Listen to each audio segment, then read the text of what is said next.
As the governor said, we will deliver to care by working in partnership with child care providers, especially home-based providers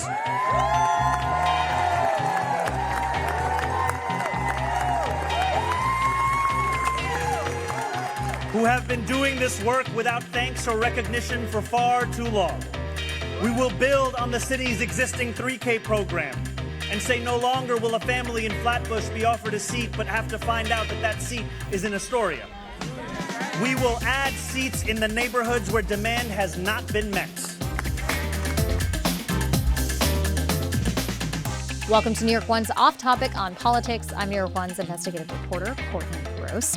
Mayor Mamdani has his first week already down, and it comes with some pretty big accomplishments and some minor controversies. We'll catch you up on where everything stands. As well, we have a new leader of the city council. As expected, Councilwoman Julie Menin was elected speaker unanimously this week. We will talk about what the council and mayoral relationship might look like. Bobby Cuza is here. Hey, Courtney. It feels like more than a week, doesn't it? It's been a long week. It's been a long week. I know we're going to talk about Governor Hochul and her relationship with the mayor, and they've already had 3 events together. You're already jumping the gun, Bobby Cuza. I haven't even introduced Kelly. Kelly Mena is here. Yes, I'm excited to be here. I was going to think of something fun to say, but no. I was thinking of mashing the mayor's name up, maybe like Mayor Zoma, but it's not working out. I'm not even used to calling him mayor. Like Mayor Mamdani, the alliteration is perfect. It's so good for all of our scripts or just on sets, whatever it is, the podcast.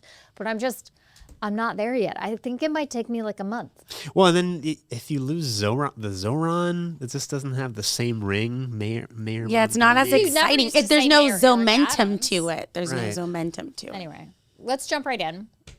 I guess this week, Thursday, we are taping in the afternoon, and the biggest announcement we've seen from Mayor Mamdani thus far is really this big childcare announcement. He was joined by Governor Kathy Hochul today in Manhattan, and they announced the rollout of statewide universal pre-K. I know we've had that for a while in New York City, but the governor has said that she's going to fund it entirely statewide.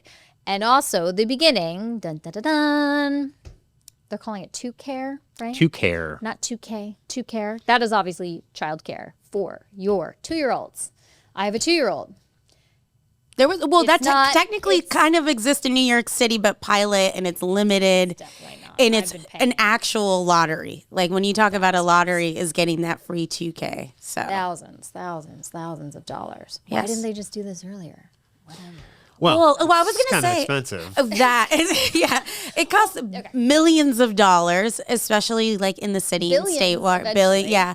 And I believe that Mayor de Blasio tried, but the price tag was so big. He was like, we got to choose one or the other. And then he went with the 4K. Yeah. And then rolled out 3K. Yeah. But the announcement today, I mean, they rolled it out. The governor and the mayor were together. And this is, like Bobby said, the 3rd press conference they've had together so far in a week, which is kind of crazy. Well, wait, I believe that she jumped in on the NYPD one. Well, I think she jumped in on all of them, right? Like, let's wait, what do you mean jumped in? She just showed up? Yeah, unannounced? That one's weird because she's never gone to one like that. She never went to an Eric Adams one like that. That's why I'm like. It is. So let's start first with childcare, and then we'll talk about the NYPD presser from earlier in the week where they were together. But childcare, the governor comes out, and I think I didn't time it, but I want to say it was like 10 minutes of her talking on the mic, how important childcare is, going on about like what a great accomplishment this is. And I'm like, Mayor Mamdani is just standing there like with like this little grin on his face. And I'm like, I get it. She did bring up childcare last year a little bit, but like this is his thing. Everybody knows it's his thing. He barely, when you compare the amount of minutes they spoke, it felt like he was really overshadowed by her and she was taking all the credit for this. Yeah. That's my initial reaction, and then I want to talk about the actual particulars. Well, it's her money. I was just about to say, it's her pockpocketbook. I'm like, at the end of the day, he's the idea guy, but she's paying for it. So technically, she's paying for the first 2 years, and we know that Mamdani came out saying that he was going to do this via raising the corporate tax and raising the income tax on millionaires, and billionaires, people. Yeah. That's not happening. The state is funding it to the tune of the first 2 years. I think is around $500 million. It's starting very small. It's like $75 million and 2,000 kids that'll start this year. They're easing us into the idea. And then 4 years down the road, we'll have universal 2K is what the mayor is promising here. Yeah. I thought look, this is a step in the right direction. My child will be much older than that. Whatever. Like, we're not. Kelly is a young child too. Your children are a little bit older. Yeah. But you're not benefiting from this, so I'm bitter. So anyway. Yeah. And obviously this shows that they're on the same page and that they're aligned on this and they're making progress. But I thought it was a little bit of like a triumphant tone to this press conference when we're just kind of taking the first incremental step. I mean, like you said, 2,000 kids. Nothing. I was going to say, that's like a drop. If you think Like, about, there's 1 million school kids in the New York City public school system. You think about. I know, but I'm just saying, like, 2,000 kids is like one neighborhood, if that. Yeah. You know what I'm saying? If you listen to the press conference, it sounded as though Mamdani had like declared victory and he was delivering on his big campaign His promise. new communications director said universal child care accomplished on X. And I'm like, what is she talking about? Like, no, this is not what he promised. No. Yeah. But I think it's some money from the state and with the promise of more money to come. And it sounds like Hochul is saying that the money is going to come from the existing budget, and this is not money that she needs to raise from a new tax revenue stream, which is really the big question, right? Is there going to be any kind of tax hike to pay for this, which is what Mamdani wanted, right? He wanted to raise taxes on the wealthy and on corporations to pay for this. So, although he's also said he's okay with no tax hike if the money comes from somewhere. I think philosophically, his supporters even during Inauguration Day, they chanted raise taxes on the rich, or tax the rich. Tax the rich, yes. Right? That's their line. Yes. So I think that they want to see taxes on the wealthy no matter what. But the mayor has said, like Bobby said, if he can accomplish his agenda in any way, he's going to take that, which is different than, I date myself, how de Blasio and Cuomo had reacted to this same issue. And we got to talk about the underlying thing for the governor. She's in a re-election year, and she doesn't want to raise taxes. That could definitely hurt her. The other thing that I find interesting is I think they chose this because this is the easy one versus the two harder ones to get, which are the fast and free buses and freezing the rent. So I think if you start with the easy one, everybody's on the same page. We can then battle it out for the other two kind of campaign promises. But isn't freeze the rent kind of the easy one? I mean, all he has to do. Because all he has to do is appoint, right? He just has to appoint his people to the rent guidelines board. I mean, the decision comes later, but if he appoints the right people to the rent guidelines board, isn't that at least a year away from now? Since what Adams did. Well, that's a whole question too. I think it's something that's much more complicated than something like this, where everybody's in agreement, everybody believes in childcare. Even the money's there. She's offering up the money because at one point people were thinking how much of the city budget would be going towards this effort. And even, I know I'm getting ahead of myself, Courtney, Julie Menin mentioned maybe even the city council and the mayor negotiating a chunk of the budget that they have to negotiate this year going towards that, getting savings in other places. So this is something that kind of everybody's in alignment with, and I think they chose, let's do the easy thing first before we get to the harder ones. Versus freezing the rent, where not everybody necessarily agrees with it. But even though this was the easy one that everyone agreed to do, and corporations are on board, people realize that, families are leaving the city because they can't afford $20,000, $30,000, $40,000 for childcare if they want to work in this city. Still, the mayor's promise on the campaign trail was 6 weeks to kindergarten. Right. This is 2K, and he's saying universal 2K isn't going to be accomplished until the end of his first term. Yeah, 2028. So what about the 1-year-olds and 6-week-olds and the month-olds, the tiny babies? I mean, to me, it's a week into his administration, so we can't say like, okay, that's not going to happen at all. But if you're promising universal 2K in the next, it's going to take you 4 years, then what about the whole other part of the child care spectrum, the younger kids? That to me means 8 years. Never going to happen. Yeah. No, I think it could happen. I think the way I've seen like big programs like this work, right, is once you kind of start them and they're in the system and they're going, you can't reverse them, right? Because they're already a fabric of the way the city works and the way the agencies work.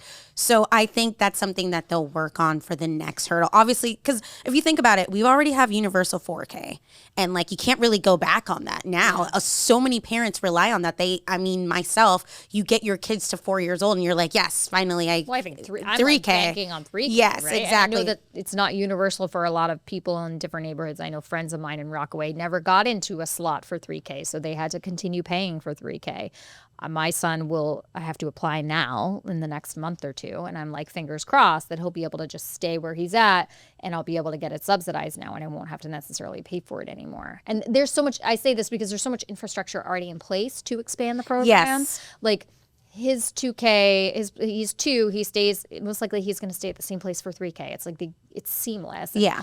theoretically, they just subsidize it more, and then you can add on the other years. I think, though, thinking about infants, we're all parents, it takes a little bit more than older kids. And I think that's why that one might be particularly hard, because the way you take care of a 3 and 4 year old is not the same way you would take care of a 6-week-old or a month-year-old at all. And it takes much more time, much more specialized care. And I think they just want to get that right, because we don't want to see the same stories of these kids, something happening at these child care centers. And it was interesting too, because they talked about working directly with the at-home child care centers the most. And those, where my son is so I think that is something, maybe that might be the line to go when it comes to the 6 weeks old to 2-year-olds for that. Yeah, I mean, it's a lot of infrastructure. Do you have center-based childcare or home-based childcare? I mean, do you need? There's bodies that you need, right? I mean, childcare providers. Yes, they're not just going to materialize out of thin air, right?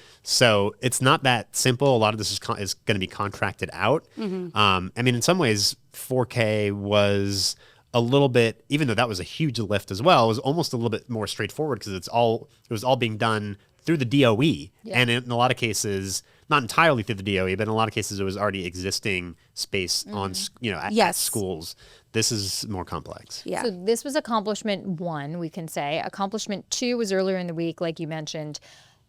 Jessica Tisch, the NYPD commissioner, Mayor Mamdani, and Governor Hochul all were at 1PP, One Police Plaza, announcing crime stats, saying that we have record low shootings, the lowest shootings we've ever had on record. Other crime accomplishment, well, I shouldn't say crime accomplishment. I was going to say, is this an accomplishment for Mamdani? No, Mayor, or is it for Adams? This is two takeaways. One is the fact that he's, championing this low crime statistics when it really wasn't him who did it. And that's one. No, I have 3 observations. 2 is, when was Governor Kathy Hochul ever at 1PP before to announce these crime stats? That was, if Mayor Adams was still mayor, that would have never happened. Yep. And 3, this is tied to it, Jessica Tisch, the police commissioner, led that press conference. And that would have never happened necessarily when Mayor Adams was in charge too. It made me think that Mamdani at this stage is really deferring to the governor and to his police commissioner on so many levels. Like, I don't want to say he's taking a back seat, but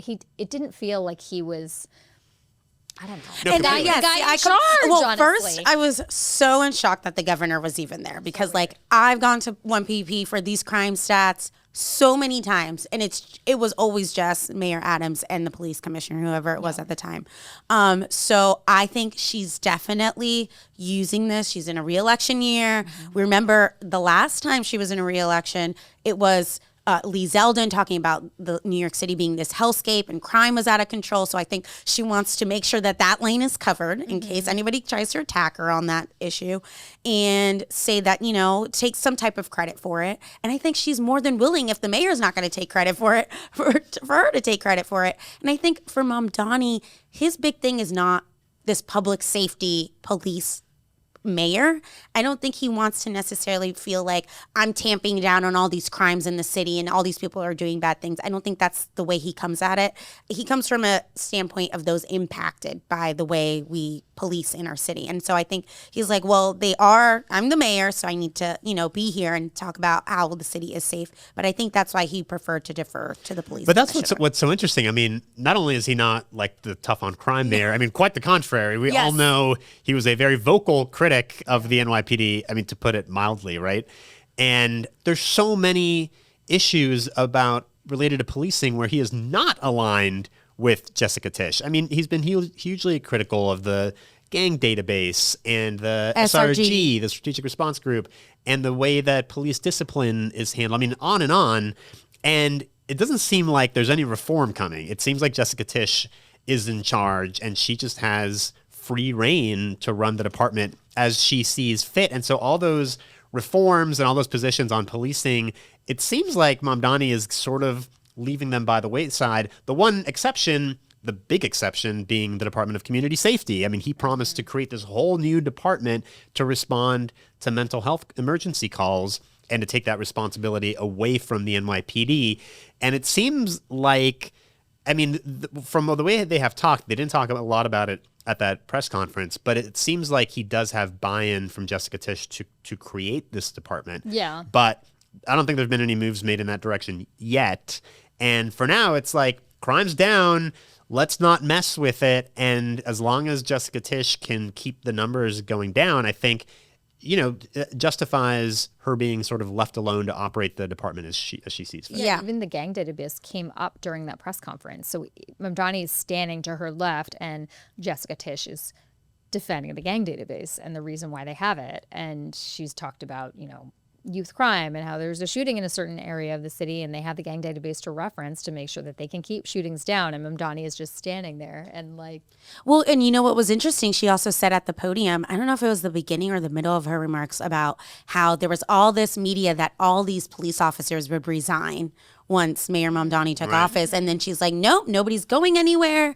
You know, I'm here. We're leading the department. We're doing great work. And I think that is another reason why maybe Mamdani is deferring to her, because he is very aware that those rank and file police officers know that he's not necessarily in agreement with the way that they police. And having her there is just a good person to remind them that there is somebody advocating for them. And I think, you know, the disagreements will happen, but I think that part of her staying at the police department, I think, was for that, to remind people that, you know, what was I going to say? Like, there's people here that will think differently than me, and I will defer to what they think is the best policy. Yeah.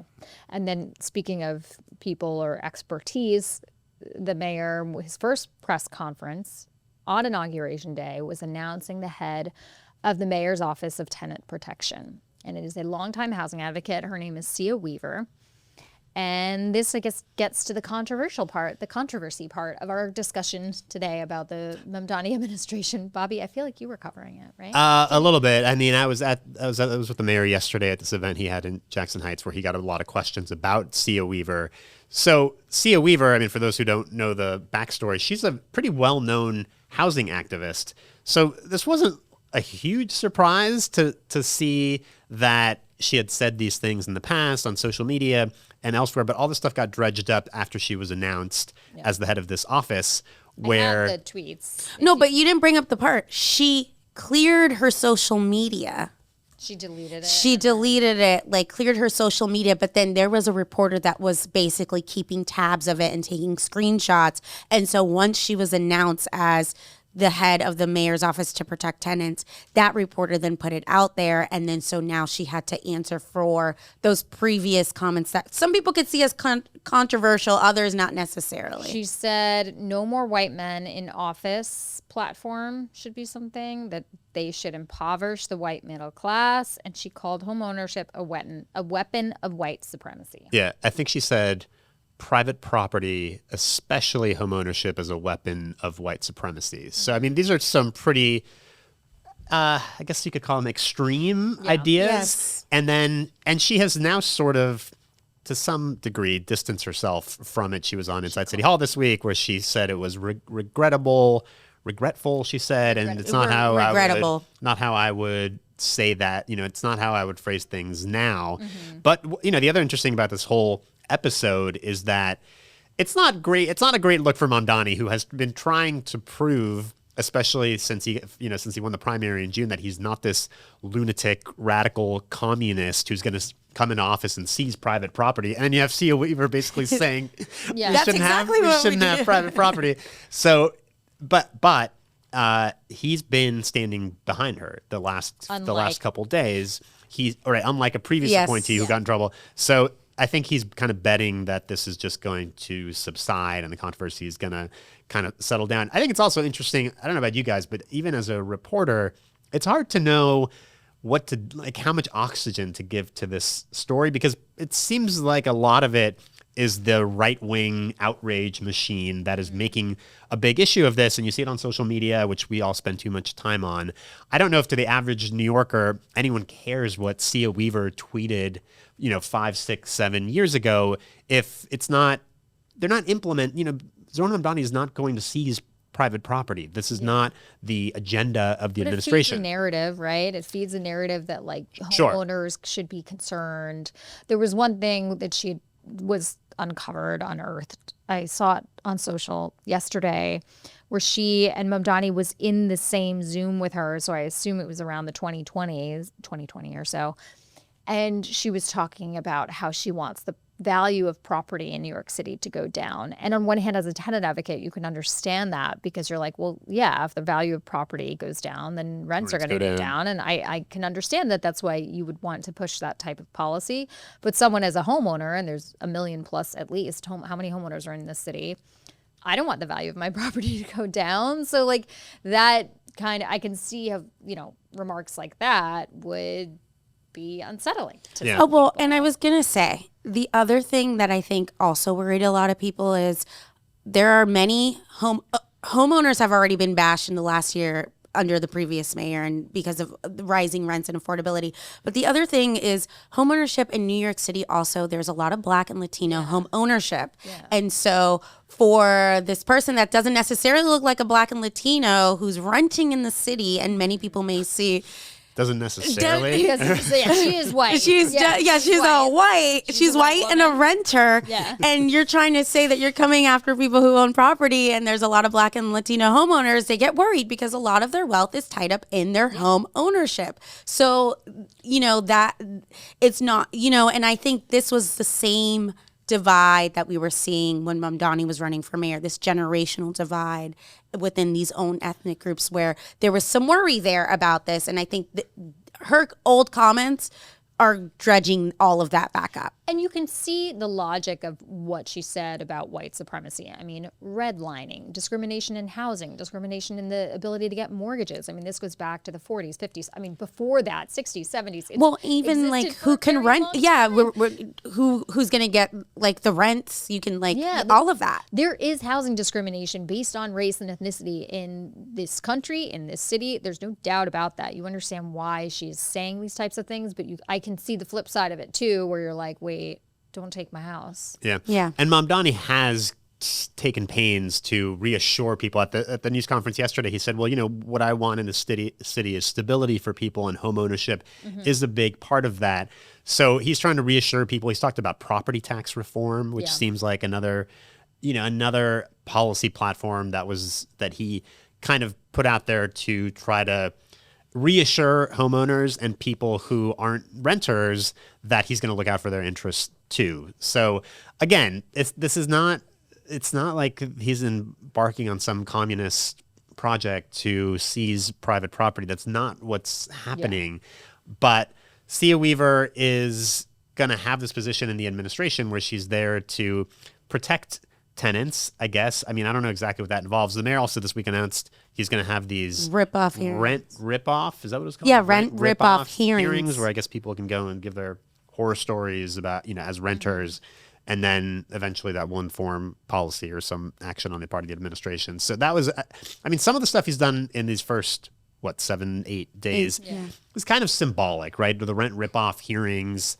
the Office of Mass Engagement. And then also paved over some bump. He paved over a bump on the Williamsburg bike Bridge. lane, and some of the junk fees. He issued this executive order to go after junk fees. But then there's been real stuff too. He's undoing some of former Mayor Adams' policies, relating to Rikers. I'm pointing at Courtney because she's the Rikers expert, and some other executive orders that he's also going to finish the McGinnis Boulevard street safety bike lane improvements, which we've talked about on this podcast. So he is taking real concrete action, but some of the stuff is just signaling, these are my priorities. I am going to focus on housing and exactly. And I think it's important for him to do the high level stuff, but also the low level stuff, because I think his whole thing is, I'm here for working class people. So something as small as fixing this bump is also important to me. Okay. We're going to leave it there. But before we go, this week we've had a special investigation at New York One based on or taking a look at the use of tasers. For months, we examined how tasers were used, especially in mental health crises, and we found they could be misused, ineffective, and in some cases, fatal. Here's part of our reporting. It was 2 feet away from me. I was just trying to control the situation, screaming at the cops, saying, "Don't tase him," because he's schizophrenic. Astudillo says in the midst of a schizophrenic episode, her son was shot with a taser twice in front of their home. In security camera footage given to New York One by the family, you can briefly see Ceballos run from officers to abruptly collapse. Cell phone video shows him pinned down a short time later in the middle of the rainy street. They tased him and he just fell down in the middle of the street, and he started getting convulsions and starting to have a heart attack. And then he died in the back of the ambulance like a few minutes later. Okay, you can find all 3 of these stories on the Spectrum News app or on our YouTube channel. I hope you do check them out. But for now, we are going to take a break. And when we come back, we will talk about the speakership of Julie Menin. Thank you for the trust, for the faith, for the confidence that you have placed in me to be your speaker. Julie Menin was elected unanimously by the city council on Wednesday. She becomes the first Jewish woman to lead the city council. Our Kelly Mena was there. Yes, I was. It was quite interesting. Lots of former council speakers there. The attorney general was there. Somebody was there, no way. Yes, somebody made a joke that apparently you can't get sworn in this city unless the attorney general is there, which I love. But you know who was actually there as well, and I tried to talk to him, was Dean Fullahan, the first deputy mayor. And so I think I took that as a sign of what could be in the future. That there could be this, they're already starting off, it sounds like, with a good relationship, different than what we had under the previous administration. So I think that's a good sign.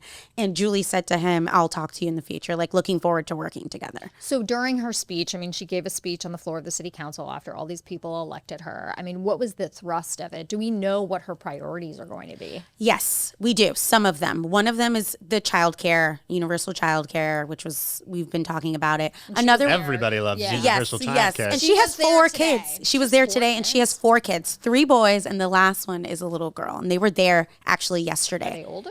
Yeah, they look like teenagers. I don't know their actual ages. And the girl was small. But anyway, and her husband was there. It was really nice. She's going to also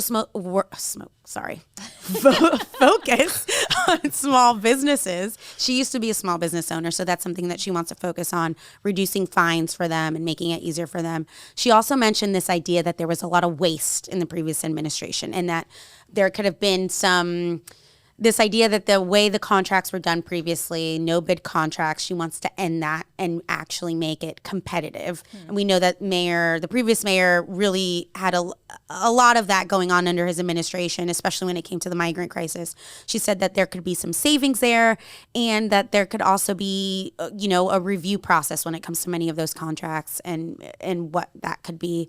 And then she mentioned this idea that the council, instead of waiting for a land use application to come to them and waiting for the ULURP process to go through, that they're going to release a yearly, basically, housing proposal where they think there could be opportunities for affordable housing, be more proactive, and also look at these sites that are owned by the city and how could they turn that into some type of affordable housing instead of waiting for a council member or a private entity to come in and say, this is what we're thinking of here. This is how much affordable housing we could put there, which all seem pretty good. We'll see how it shakes out. It's a starting point. It's an initial bid, I think. And she talked about being the first Jewish speaker, She did. And first Jewish speaker to the first Muslim mayor. And she talked about how she wants to use this as an opportunity to bring people together, to, calm tensions, and that this is their leadership could really be symbolic for the rest of the city, because we do know that